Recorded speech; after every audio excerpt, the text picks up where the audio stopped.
All right, we're in a 2017 Infiniti QX60 3.5 liter engine. We're going to go over how to reset that oil maintenance light you've got on your dashboard after your oil change. You're going to come over to the start stop button.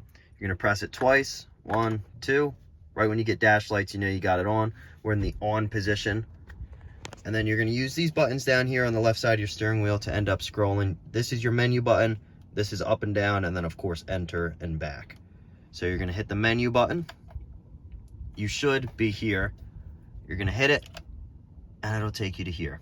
To scroll from side to side on that bar, you're just gonna keep hitting the menu button.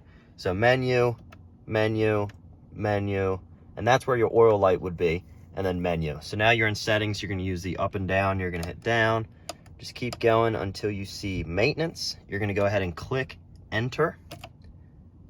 You've got service, tire, and other. I like to reset all three. Well, tire only if I do it.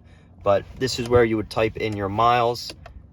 This car doesn't have it equipped, so let me do the customer a favor and go ahead and put that in.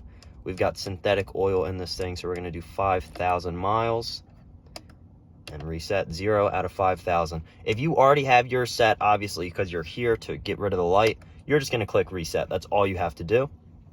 And then to get out of this, you're just going to click the back button. And then you can, if you did tire service, like if you looked at it or anything, you can go ahead and reset that, hit the back button out of there.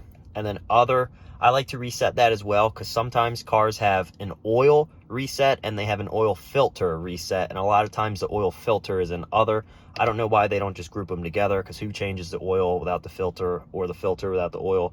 It doesn't really make sense to me. But then again, it's Infiniti, it's Nissan, so I don't think they know what they're doing anyway. So just to make sure, let's go back up to service. It is still reset. All right, keep hitting back all the way out of here.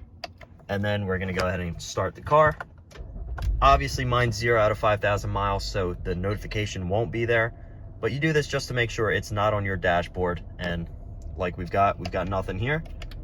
So we're gonna come back to our car, and there you go.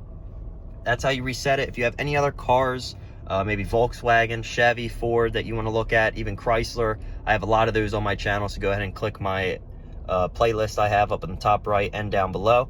And if you want some diag tips, I don't know much, but I've got a few videos there to help you guys out. So anyway, have a good one.